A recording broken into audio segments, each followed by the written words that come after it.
Is it possible? Is it likely that the lies you tell yourself hurt you more than the lies of other people?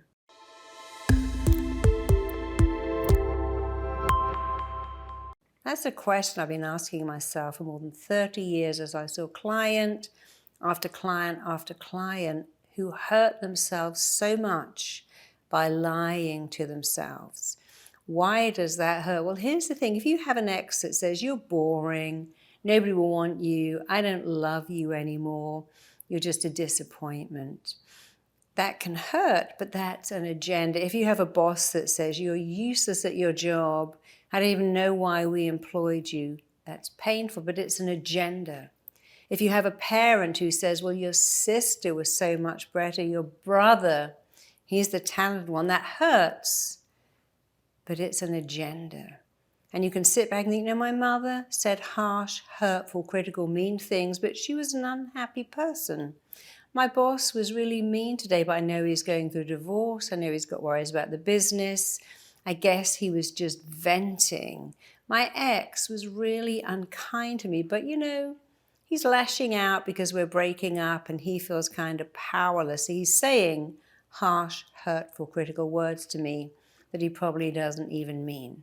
So you can almost rationalize away why someone else says mean things. When you say, I'm so boring, who's going to want me? I have cellulite, I don't look like a supermodel, I'm getting old, I've got sags and bags and wrinkles.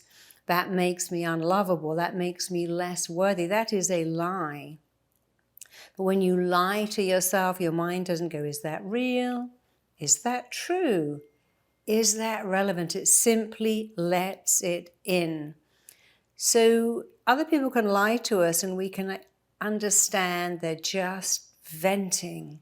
But when we lie to ourselves, here is a rule of your mind doesn't know, and it really doesn't care if what you tell it is true or false, useful or useless, hurtful or helpful. When someone else says something, you think, is that true? Why would they say that? And we can kind of work it out. When we say it to ourselves, it sinks in. So when you say things like, my kids are driving me crazy, my job is killing me, my boss is making me go insane, I'm at the end of my rope, my mortgage is a nightmare, it is hell having to commute to work. Your mind doesn't stop and think, is that true or false? Is that real? It simply lets it in. And I want you to take a minute right now and think about the lies you tell to yourself. I'll help you out by telling you some of the ones I hear every week. If I look at a cake, I get fat. I am powerless to leave food. Sugar controls me. My legs are the size of tree trunks. I'm as big as a house. I'm an out of control train wreck. I'm losing my mind. I'm losing my shit. My kids are making me crazy. My partner drives me mad. My boss is the boss from hell. This commute to work would be the death of me. I'm dying under my paperwork. I'm sinking under stress. I'm stressed out. I'm losing my mind. There are hundreds more. But these are very simple examples. Here's another one I hear a lot. I'm chronically tired. Is that really true? Are you really chronically tired, or are you a little bit tired, a little sleep deprived, even a little dehydrated? You see, when you lie to yourself, you have to take a minute and go, what am I saying? And why am I saying it? Why am I saying I'm chronically tired? I have a chronic headache. This headache is killing me. So here's something I ask all my clients. If you are prepared to lie to yourself, why not tell yourself a better lie? You see, the first thing is, okay, I'm telling myself a lie. I said I gain weight just looking at pizza. I've been awake all weekend. I can't sleep. I'm going insane with tiredness. I'm an out of control mess. So take a look at that. Is that true? Is any of it true? When people say to me, I can eat a horse, I go, okay, let's just stop for a minute. Could you really eat a horse? Of course you couldn't. You couldn't even eat an eighth of a horse. So why are you saying I could eat a horse? I'm starving here. Most people in the West have never actually experienced starvation or famine. When we say I'm famished, I'm starving, I'm ravenous, it isn't true. But this is how the mind works. When you say I am starving, your mind goes, oh, you're starving? And it remembers something profound. One of the things we died of the most not long ago was hunger. We are wired to be scared of hunger, even more scared of starvation and famine. So when you say I'm starving, I could eat a horse, you're telling your mind something it believes you're starving. You need to eat and eat and eat and eat and eat until you're so full that you can't be starving. When you say, my kid is driving me crazy, I'm going insane with stress, your mind believes that's true. And once you tell it that something is causing you immense pain, my kid is making me want to die, my commute will be the death of me, my job is killing me, I'm dying under paperwork, I'm dying under the stress. Your mind's job, which is to keep you alive on the planet, says if this job is killing you, if this commute is killing you, if this thing called work is killing you, and even getting to this thing called work is killing you, I need to give you a lovely ulcer, a powerful migraine, some kind of illness, so you can't go to that place that you keep telling me is killing me. And all of this comes about because you have lied to yourself unwittingly, unwillingly, unconsciously. And we all do it, me too. I'm chronically tired. I'm in agony here. This pain is killing me. I've got a thumping headache, I've got a screaming migraine. I'm in so much pain I can't walk. And these things are rarely true. But the mind has no power but to believe they are true. Your mind believes whatever you tell it. If you tell it a lie, it believes it. So why not tell it a better lie? Something like this. If I look at a cake, I get fat, I have a powerful metabolic rate. And whatever I eat, I burn it all off. I have an amazing metabolism. Here's another one. I would lose my eyes if they weren't screwed into the back of my head. I've got a memory like a sieve. Now that's not true. But if you are prepared to say that, you might as well say, I have an amazing memory. I have a phenomenal memory. My memory is so dependable. I remember everything I need to remember, because the mind's ability to let in whatever you say and make it real is always working.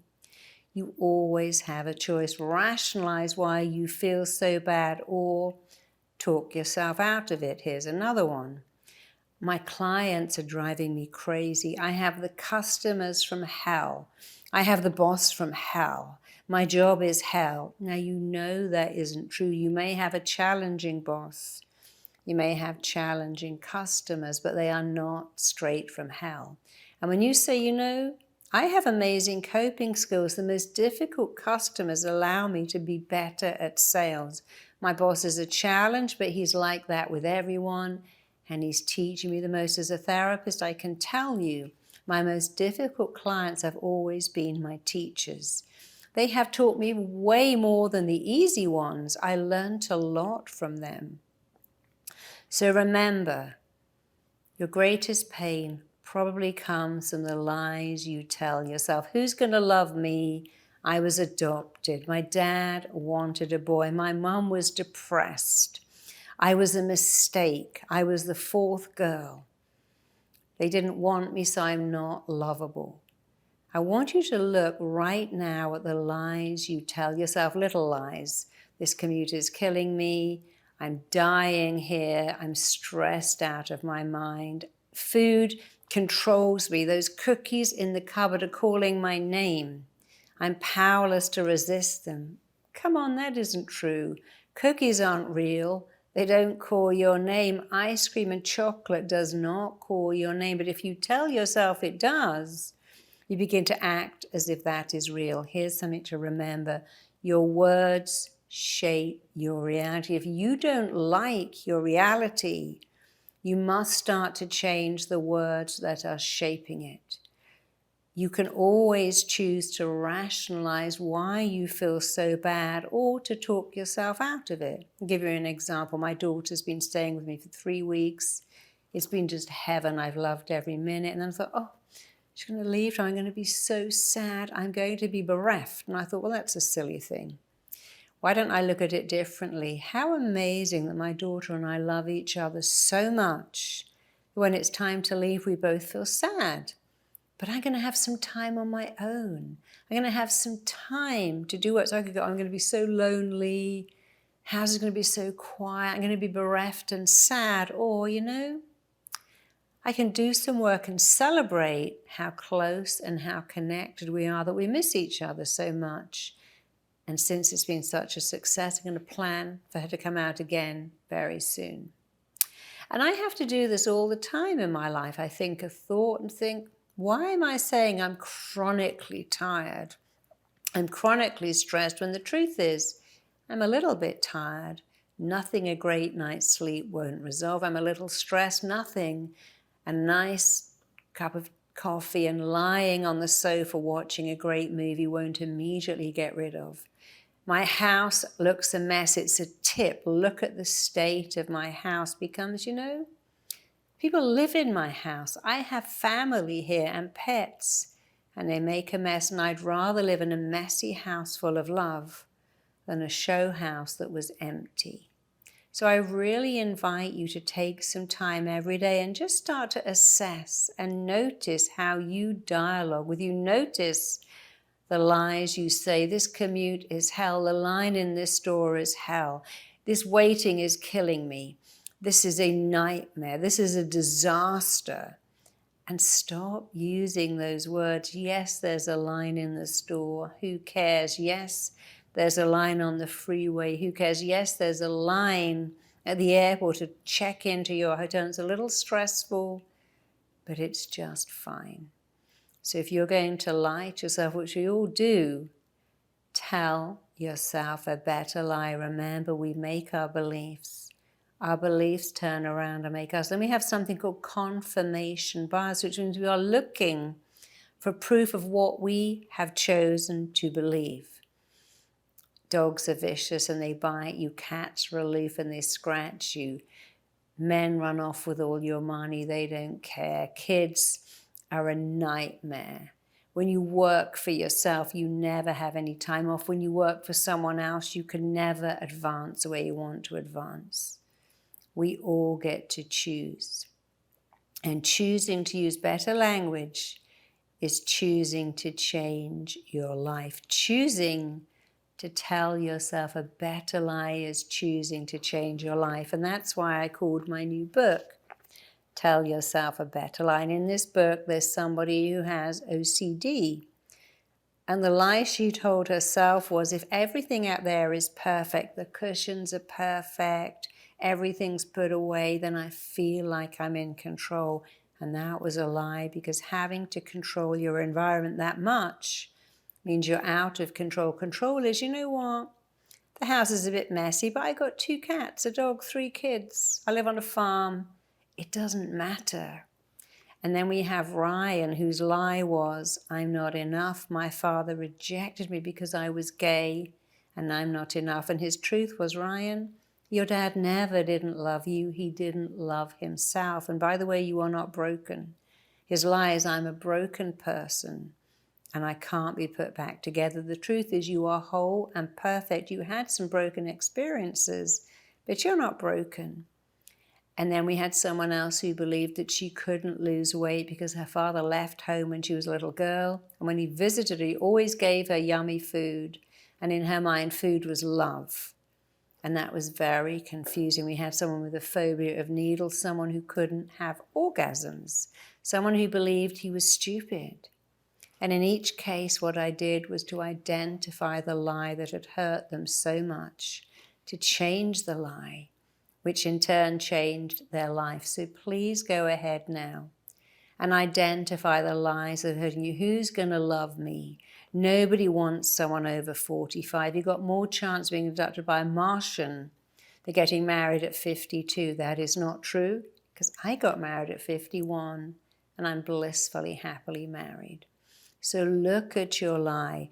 I don't have an education. How can I be successful? Well, tell that to Tony Robbins or indeed Oprah Winfrey. I'm not a 10. How can I make it? You can find lots of people that are not even a 6 or a 5. It's not that that matters, who have made it in the world of movies. Someone like Danny DeVito or Whoopi Goldberg, very talented. And it's not about, are you a perfect 10? Far from it. So look at your lies, upgrade them, update them. And if you're going to lie to yourself, which we all do, by the way, tell yourself a better lie. And guess what? Just telling yourself a better lie will allow you to live a better life. Here's something for parents to do. My kid is so naughty, so bad. My kid is acting age appropriate. My kid argues with me. What a relief. They won't be bullied. They have their opinion. My kid is challenging.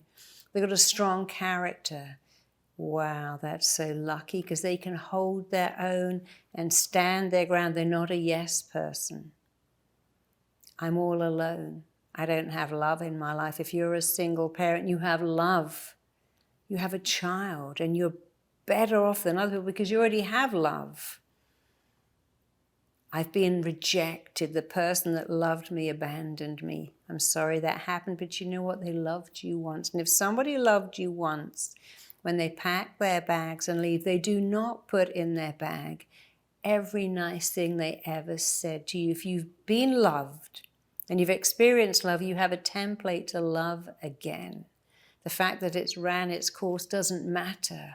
You haven't been abandoned. You haven't been dumped. They didn't rip out your heart and trample on it. They got bored. You might have done too. Everything they loved in you once is still in you. And if you found love once, you can find it again.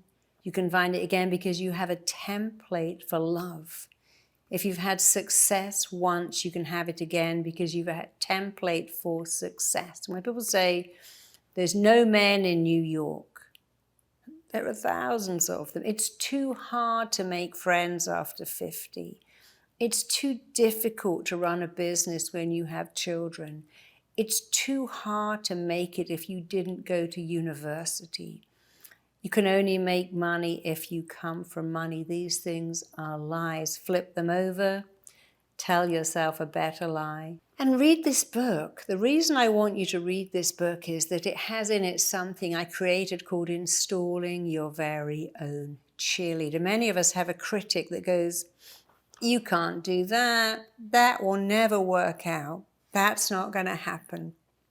Who are you to do that? And the cheerleader says, who are you not to? Of course it will work out. This has your name all over it.